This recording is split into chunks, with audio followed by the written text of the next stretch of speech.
Ако времето на Майкл Џордан се смета за времето на златната ера, можеби на кошарката, времето кога сите тогаш играа кошарка, од 7 до 77. Се слушаше звукот на кошаркарската топка или баскетот низ секое мало, во секоја улица, на секоја ќоша. Во тоа време и кошарката доминираше, беше се присутна дури и во културниот свет, ја имаше во видеозаписите, во спотовите на тогашните хитови, во филмовите. Ја имаше просто насекаде. Како е денес кошарката, кога зборуваме за онаа уличната, маалска кошарка, но и како е професионалната кошарка во Македонија денес, во продолжение ќе зборуваме токму на оваа тема и навистина многу ме радува што во продолжение ќе ви ги представам нашите денешни гости во Добро утро секој утро. Александар Милоевиќ, комесар за надпреварување, поранешен кошаркарски судија и наставник по физичко образование, и Иван Мијалковски, актуелен кошаркарски судија. Ви благодарам што ја прифативте поканата. Одиме со првото прашање кое што некако сакам да му ставам фокус, а тоа е каде заминаа тие кошеви маалски и зошто повеќе не се слуша кошаркарскиот баскет. Добар ден и на вас и на гледачите на Алфа телевизија. Чест ми е што ќе дам некој свој допринос во смисол да одговорам на некои прашања кои се актуелни и поврзани со оваа тема. Каде отида? На ова прашање најверојатно би требале да одговориме на начин дека живеење во едно модерно време во кое интернетот зема се поголем замав, прави дечињата повеќе да ги интересираат мобилните телефони, отколку да ги интересира спортот и кошарката пред се, пошто зборуваме за кошарката. Има дечиња кои се заинтересирани, кои играат, кошевите не се, да кажем, онака полни како што беа на времето, меѓутоа тоа си го прави најверојатно и популаризацијата на самата кошаркарска игра. Како? Еве еден пример. 2011 година, кога Македонија го освои 4-то место на Европското првенство во Литванија, веднаш потоа сите кошеви беа не полни, туку преполни. Немаше место. Немаше место затоа што тие дечиња сакаа да бидат следниот Перо Антич, Владо Елиевски, Чековски, Станко.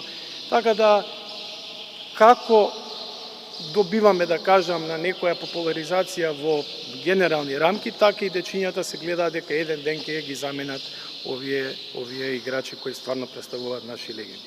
Меѓутоа, како што и напоменав на почетокот, со влез на новата технологија, односно на интернетот, на секаде да биде достапен, дечињата веројатно повеќе ги интересира мобилните апликации и игри, отколку што ги игра спортот. Меѓутоа, ние се трудиме на секаков можен начин да го вратиме тоа, да ја вратиме популаризацијата. Се надевам дека во брзо време кошарката ќе си го добие местото што и го заслужува. Едно од најпопуларните спортски игри генерално во светот е кошарката. Фудбалот се уште и ракометот го имаат приматот пред кошарката, меѓутоа јас се надевам дека за брзо време ќе се, ако не е изедначиме, а може да видиме и пред ниво популаризација. Да, динамичен спорт, забавен спорт и за гледање, но и за играње. Ги спомнавте телефоните и социјалните мрежи, медиумите кои што се актуелни. Некако во последно време повеќе се става негативен фокус на нив, но не дека е се негативно, понекогаш се добиваат и добри работи. Низ ова ме потсетивте на нешто што неодамна го видов, токму поврзано со кошарката. Деца кои што се основци во Франција, поточно во Париз, имаат еден многу интересен предизвик, токму на социјалната мрежа TikTok. Носат подвижен кош на тркала, го поставуваат низ улиците и им подаваат кошаркарски топки или баскети на случајните минувачи, гледаат како тие ќе изреагираат, односно дали ќе подадат кош. Некои бегаат од топката, некои шутираат и така натаму. Дали можеби наставнику треба да преминеме некакви поинакви, помодерни техники за да ги вратиме децата на кошаркарските терени? Како наставник по физичко и здравствено образование веќе 27 години, ние ги следиме модерните токови во образованието и го адаптираме согласно тие услови што ние ги имаме. Секако дека оваа идеја, вие што ја кажувате, е една од интересните идеи кои би можели кај нас да ги практицираме, веројатно тоа би било некаде во центар на градот. Меѓутоа, поентата е да направиме нешто тука во матичните училишта каде што работиме, затоа што од квантитет после може да извлечеме квалитет. Поентата е што повеќе деца да се вклучат да тренираат, не е битно кој да е спорт, може да биде фудбал, кошарка, ракомет, после самите себе се пронаоѓаат, ќе трнат во еден спорт, па ќе се предомислат, па ќе отидат на друг спорт.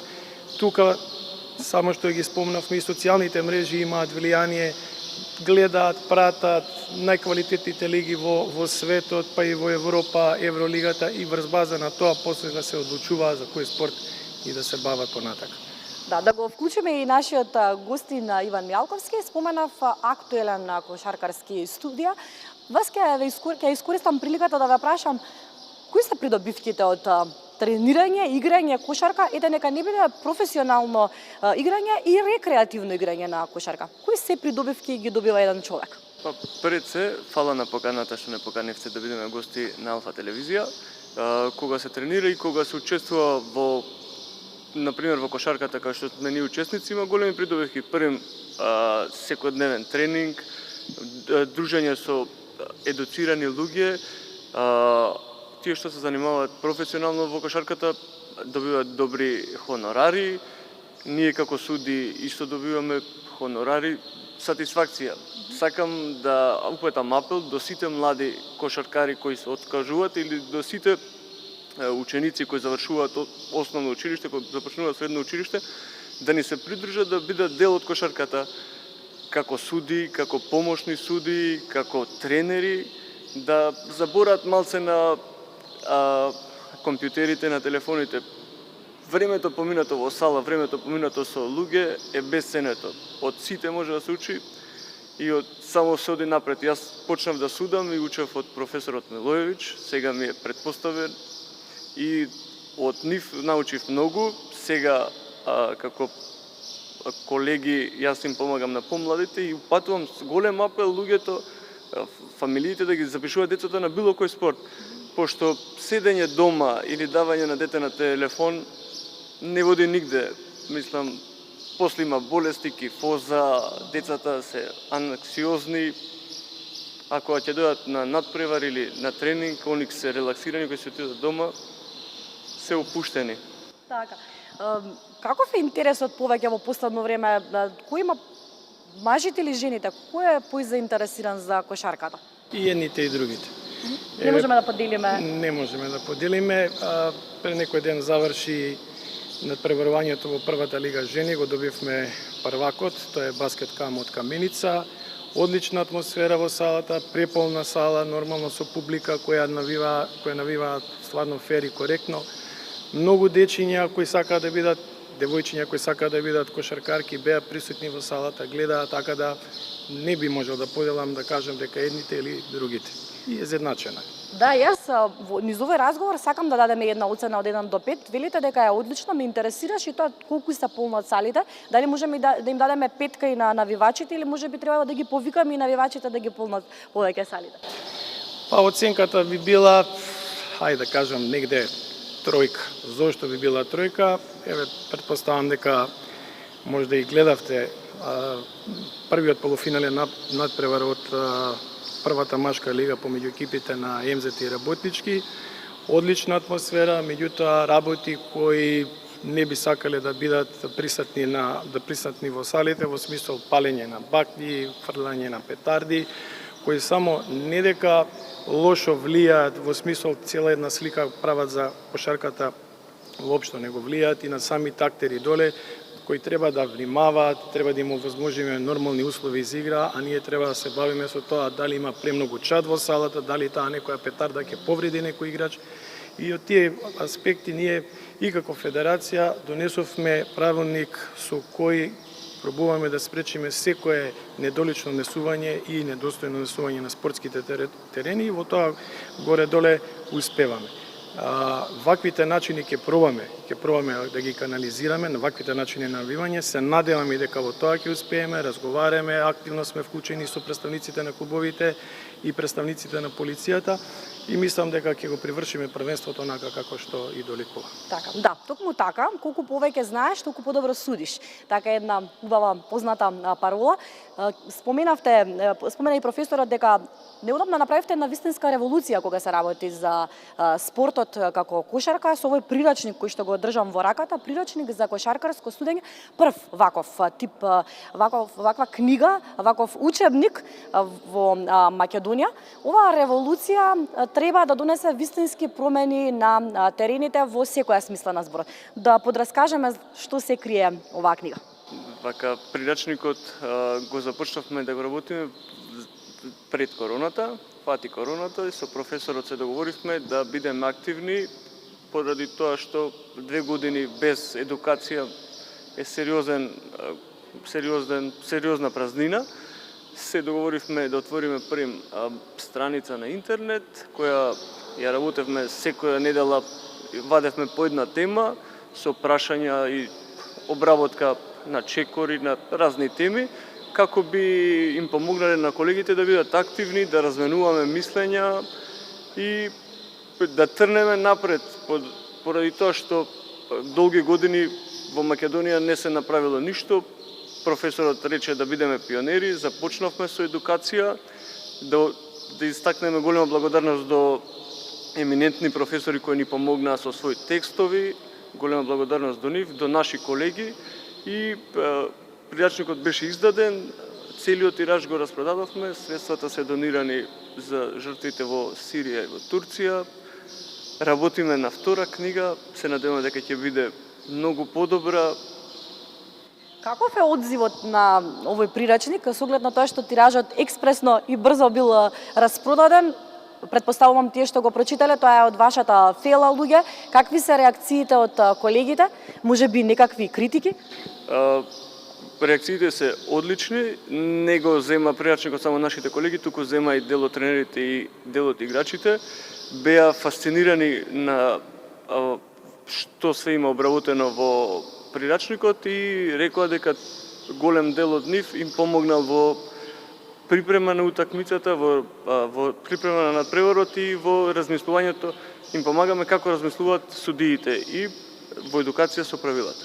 Што оние кои што задоцнија, велите дека има некаков сајт, може да кажеме кој е тој сајт, таму предпоставувам постојат овие податоци, така? Да, сајтот е košarkarskisudi.sk.wordpress.com. Така. Какви се очекувањата конкретно по оние што откако ќе го прочитаат овој прирачник, какви се очекувањата, за колку време очекувате видливи резултати на терените, односно промени, оние очекувани промени кои што ќе не научат да бидеме подобри? Зборуваме за кошаркарските суди. Така е. Кошаркарското судење е еден процес кој никогаш не застанува во смисол на едукација. Секојдневно треба да се едуцираме и да се подготвуваме за надпреварите кои следат, односно на кои треба да судиме. Наша идеја беше да им помогнеме на колегите. Колегата Мијалковски кажа дека манјкавме со ваков прирачник, односно немавме до сега нешто конкретно што би можело да им помогне. Овде се обработени теми најразлични кои и во светски рамки помеѓу нас, кошаркарските суди, различно се толкуваат. Меѓутоа, ние направивме еден напор, каде врз база на тоа разменување на мислења, создадовме една слика, например, за едно одредено правило, како тоа треба правилно да биде применувано. Со овој, кажем, прирачник, со тие текстови што се внатре, треба да им помогнеме на кошаркарските суди, утре на некој надправ, кога ќе се случи некоја ситуација која е обработена од во овој правилник, да им помогнат во смисол да донесат точна одлука, што е и наша основна цел на надпреварите. Има ли интерес за идни кошаркарски суди? Споменавме дека има интерес за кошарката помеѓу мажите и жените, а дали има интерес за кошаркарски суди? Има. Ние се трудиме и работиме на тоа да вклучиме што поголем број на помлади кошаркарски суди. Јас како комесар тоа веќе го работам 2,5, веќе трета година како комесар што работам оваа работа во федерација. Се повеќе се трудам да вклучам помлади суди, да им дадам постриг дека секој од нив со правилна едукација и со правилен пристап може да суди најквалитетни надпревари во нашето првенство. Ке ми дозволите крајот на разговорот да го заклучам онака како што го започнав со една улична маалска кошарка, бидејќи патувате, шетате приватно, но и професионално претпоставувам, верувам дека вашето око и на двајцата го забележува моментот, или тоа спортско око забележува колку низ регионот, па и низ светот каде што сте отпатувале, колку таа улична кошарка се практикува, го забележувате ли тоа? Дали гледате дека се игра на улица кошарка низ светот? Да, се игра. Веројатно го знаете податокот дека баскетот или познатиот 3 на 3 веќе е и олимписки спорт. Се прават европски првенства, светски првенства, турнири на секаде и нашата земја е активно учествува во организација, односно нашата федерација во организација на тие надпреварување. Мислам дека сме на прав пат. Исто 3 на 3 може да ја популаризира кошарката и во Македонија и надвор. Ке се потрудиме и ние да се вклучиме како училишта во тие надпревари, па можда и некој од следните наши ученици ќе го видиме на некој европско, светско првенство. Зашто да не? Дај Боже. Вашето видување на ова прашање, Мјалковски? Па, кај нас е 3 на 3 е во зачеток. Голем поздрав до колегите кои го работат тоа. Дел се суди, помагаат. Значи, во другите држави има лиги кои траат во текот на целата година, тие се викаат челенџери од град во град. Кај нас почна пред 2-3 години, добро им оди, само треба да имаат поддршка и од училиштата и од општините, пошто например да се организира еден надпревар 3 на 3, треба да се постави специјална подлога, специјален кош, озвучување, камери, тоа чини многу.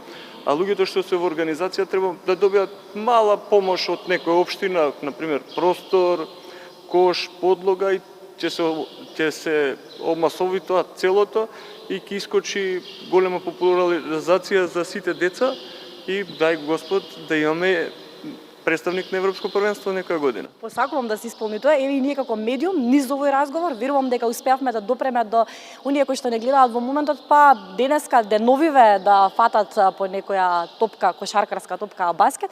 Многу ми беше драго што ве имавме, верувам дека бевме интересни за нашите гледачи. Ви благодарам за присуството во Добро утро секое утро, а вие почитувани бидете понатаму со програмата на Алфа.